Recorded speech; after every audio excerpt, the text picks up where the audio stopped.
Saga masuk ke dalam mobil. Dia duduk bersandar, lalu terdengar tawa dari mulutnya.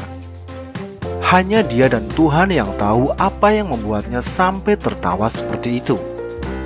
Sekretaris Han sudah duduk di belakang kemudi dan memasukkan kunci mobil. Bulu kudunya berdiri melihat Saga tertawa seperti itu. Han. Iya Tuan Muda. Sekretaris Han menghidupkan mobil, kemudian keluar dari area parkir dan melajukan mobil membelah jalanan yang ramai.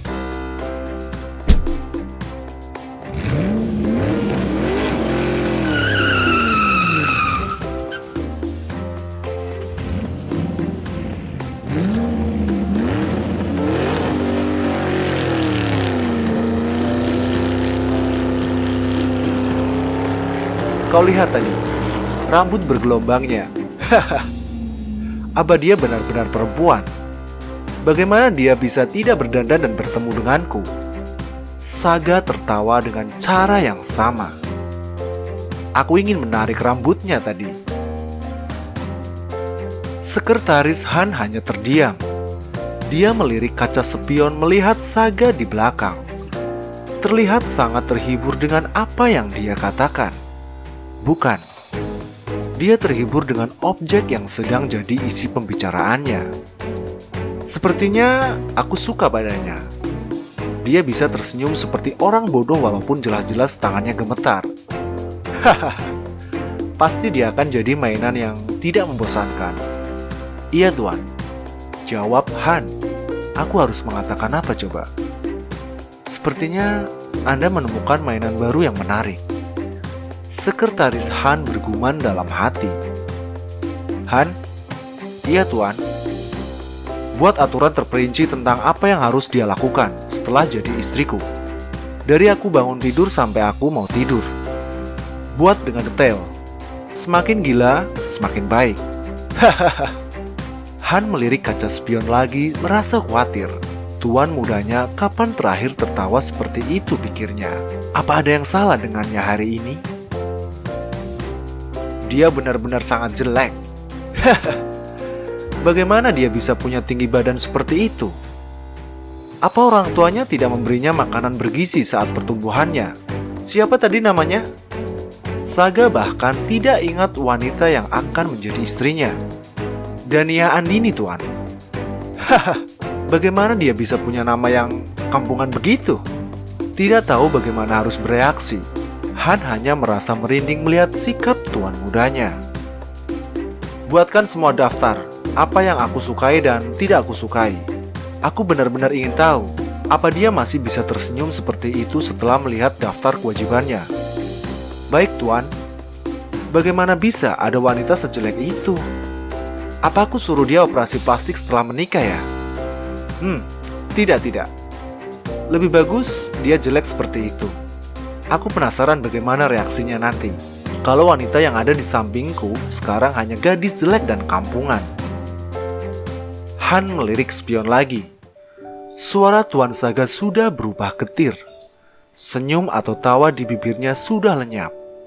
Sekarang dia bersandar di sandaran kursi dan memejamkan mata, tenggelam dalam kesepiannya sendirian.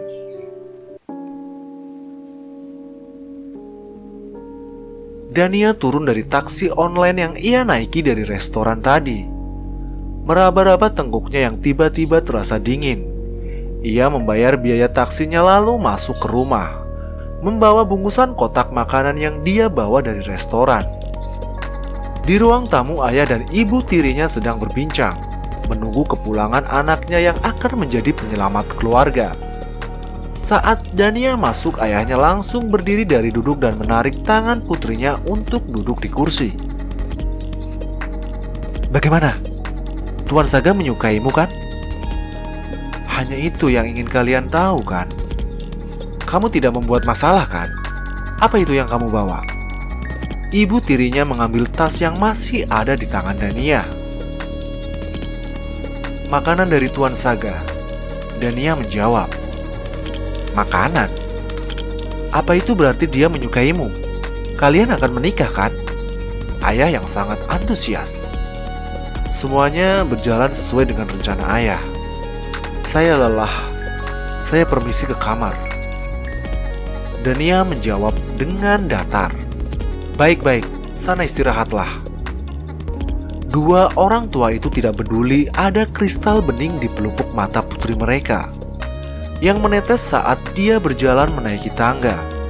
Hanya terdengar tawa bahagia dari keduanya. Mereka sudah lepas dari kebangkrutan dan hidup akan jadi lebih mudah bagi mereka ke depannya. Di sebuah kafe saat waktu makan siang,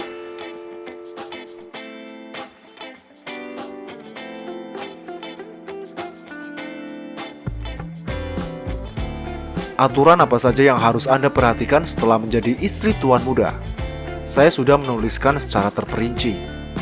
Sekretaris Han menyerahkan amplop besar berwarna coklat di hadapan Dania. Pertemuan lanjutan setelah pertemuan pertama dengan calon suaminya adalah pertemuan dengan sekretaris Han. Dania tidak tahu siapa nama asli laki-laki yang duduk di depannya. Hanya Han. Begitu dia memperkenalkan diri, Dania membuka amplop. Ada banyak lembaran kertas di dalamnya. Seperti sedang membaca kertas ujian sewaktu di sekolah dulu, tangannya gemetar. Apa ini? Aku seperti dianggap bukan manusia saat membaca setiap aturan yang harus aku taati ketika menjadi istri Tuan Saga. Dari aku bangun tidur sampai tidur lagi. Sekretaris Han sudah membuatnya secara jelas. Ia pun menuliskan semua kebiasaan dan kesukaan Tuan Saga dengan sangat terperinci. Apa aku harus menghafal semua ini? Kalau ada yang Nona ingin tanyakan, silahkan. Aku mau protes dan melemparkan kertas-kertas ini ke wajahmu. Sialan. Guman Dania dalam hatinya yang sewot. Terima kasih atas kerjasama Anda, Sekretaris Han. Saya akan membaca dan menghafalnya supaya tidak melakukan kesalahan nanti. Itu yang terucap dari mulut Dania sambil tersenyum, seperti mengatakan bahwa, wah, Anda luar biasa. Saya sangat kagum dengan keluarbiasaan Anda. Begitu yang coba ditunjukkan Dania lewat senyumnya. Itu sudah kewajiban saya, Nona, untuk menjaga keadaan di sekitar Tuan Muda berjalan sesuai dengan apa yang semestinya. Wah, apa kau budak laki-laki aneh itu? Gerutu Dania dalam hati. Yang utama harus Nona perhatikan adalah melayani Tuan Muda dan menjalankan kewajiban Nona sebagai istri Tuan Muda. Tanpa sadar Dania menyentuh kancing bajunya. Saya rasa kecuali itu, Nona jangan terlalu berharap untuk bisa melayani Tuan Muda di atas tempat tidur. Karena Nona sebenarnya bukan tipe wanita yang disukai oleh Tuan Muda. Apa? Gila ya? Siapa juga yang ingin tidur dengan laki-laki itu? Aku malah senang kalau dia sama sekali tidak pernah menyentuhku seujung rambut pun. Guman Dania. Sayang sekali ya, padahal Tuan Saga sangat tampan. Dania, kau pasti sudah gila karena mengatakannya. Tapi dia benar-benar tertawa dengan ceria sambil mengatakan kalimat barusan, membuat perubahan wajah Sekretaris Han. Gadis ini benar-benar menarik. Dia bisa mengatakan hal seperti itu. Padahal bibir dan tangannya bergetar. Aku tahu kau sudah mencoba menahan itu. Tapi aku masih tetap bisa melihatnya, Nona. Anda cukup mengatakan baik pada setiap perintah Tuan Muda. Tidak perlu bertanya kenapa. Hanya jalankan saja semua yang diperintahkan kepada Anda. Han melanjutkan kalimatnya. Baik, begitu kan? Dania mengedipkan matanya. Haha, gadis ini benar-benar berani. Guman Sekretaris Han dalam hati. Di dalam rumah yang akan Anda tinggali ada ibu Tuan Muda dan 2 adik perempuan. Anda hanya perlu menghormati mereka dan tidak membuat keributan dengan mereka. Sekali lagi yang harus Anda layani adalah suami Anda. Jadi jangan pedulikan yang lain. Sekretaris Han kembali melanjutkan penjelasannya. Baik, lanjut. Dania meneguk es kopinya tanpa terasa terbebani dengan apa yang dikatakan oleh laki-laki di depannya. Tapi percayalah, tangannya yang berada di bawah meja sudah berkeringat dingin. Dia sudah mulai bisa meraba neraka macam apa yang harus ia masuki untuk menebus kehidupan mewah keluarganya. Anda bisa tetap melakukan pekerjaan Anda yang sekarang, berhubungan dengan keluarga Anda atau bertemu dengan teman-teman Anda. Tapi yang harus Anda perhatikan adalah Anda harus berada di rumah sebelum Tuan Muda kembali. Silakan baca di lembaran kertas itu apa yang harus Anda lakukan ketika Tuan Muda kembali ke rumah. Dania beralih melihat kertas. Ia membalik beberapa lembar, lalu menemukan uraian terperinci tentang apa yang harus ia lakukan. Dania menatap Sekretaris Han dengan tajam, seperti berkata, "Apa bosmu itu kaisar?" "Benar, seperti yang Anda pikirkan." Dania menutup mulutnya. Apa laki-laki ini bisa membaca pikirannya? Tuan Muda adalah raja yang bisa membuat keluarga Anda hidup atau menghancurkannya dalam sekejap mata. Baik, Dania merinding. Saya akan melakukannya yang terbaik. Tapi, boleh kan saya bertanya? Silahkan, Nona. Apa saya juga boleh berhubungan dengan laki-laki lain? Punya pacar misalnya? Wajah Sekretaris Han berubah. Dia menatap wanita yang ada di depannya.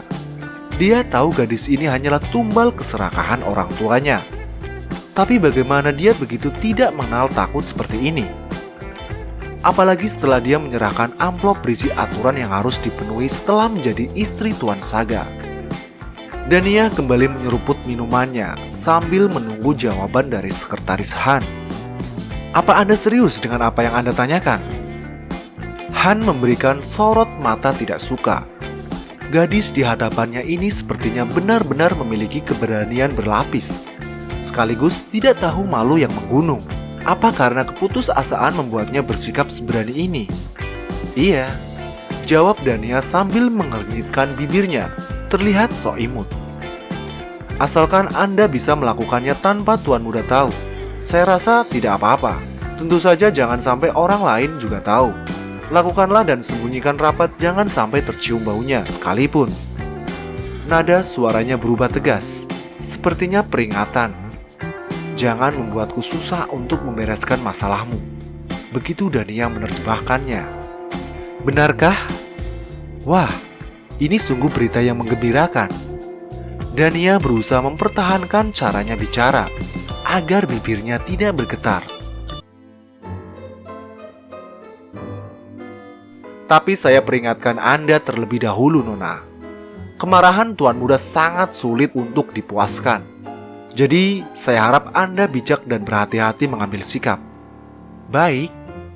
Dania tersenyum dengan riang. Apa? Dia menunjukkan senyum keputusasaan yang ia bungkus dengan ceria lagi. Kau benar-benar hebat. Kalau orang lain, wanita lain pasti sudah gemetar ketakutan.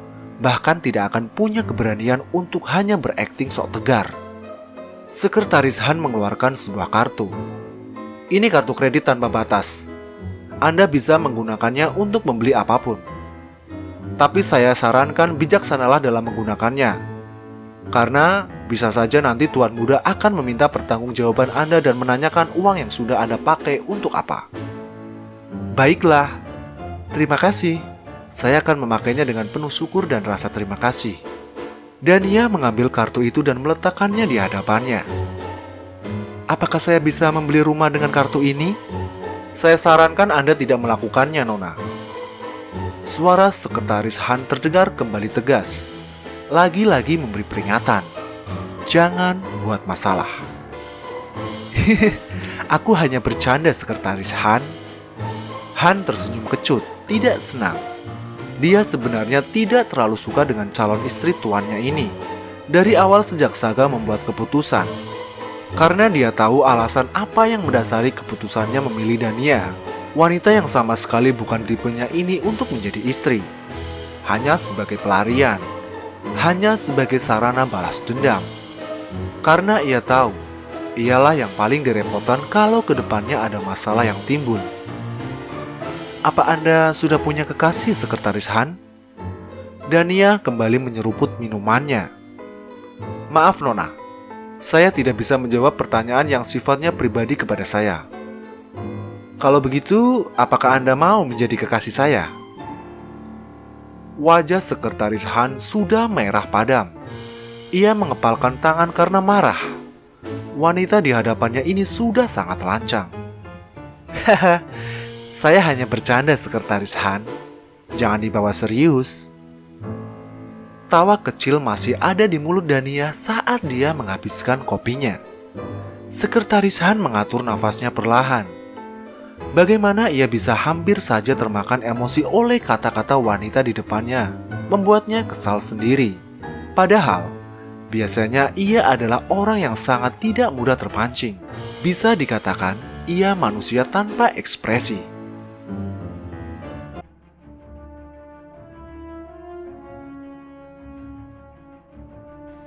Nona, kedepannya saya harap Anda berhati-hati dengan apa yang Anda katakan. Terlebih ketika berada di lingkungan tuan muda. Bisa saja, apa yang Anda anggap hanya bercanda akan ditafsirkan serius oleh tuan muda. Dan Anda sendirilah yang akan menanggung akibatnya. Sekali lagi, saya mengatakan ini bukan karena saya peduli kepada Anda. Saya tidak peduli apakah Anda akan hidup atau mati setelah masuk dalam rumah Tuan Saga. Yang saya pentingkan hanyalah semua yang ada di sekeliling Tuan Saga harus berjalan sebagaimana semestinya. Dania menelan ludahnya. Hati kecilnya sudah menciut mendengar kalimat panjang itu. Itu adalah bukti laki-laki di hadapannya ini sama sekali tidak peduli kepadanya, hidup ataupun mati. Baik, Sekretaris Han, terima kasih atas nasihatnya. Saya akan lebih berhati-hati dengan apa yang akan saya ucapkan. Kalau begitu, sekarang saya akan pergi. Silakan Anda pelajari dan hafalkan apa yang sudah saya tulis di lembaran itu. Untuk persiapan pernikahan akan ada utusan yang menjemput Anda nanti. Untuk persiapan pakaian dan lainnya. Jadi, saya harap Anda tidak melakukan aktivitas apa-apa dan hanya menunggu di rumah Anda. Baik, Sekretaris Han. Dania berdiri ketika Sekretaris Han sudah mau beranjak. Terima kasih untuk semuanya. Mereka saling menundukkan kepala. Dania terduduk kembali di kursinya, menatap lembaran demi lembaran di tangannya, lalu beralih pada kartu tanpa batas di sampingnya. Tak terasa, ada kristal bening yang tak bisa ia bendung jatuh. Ia sudah kehilangan arti kehidupan yang sesungguhnya mulai hari ini.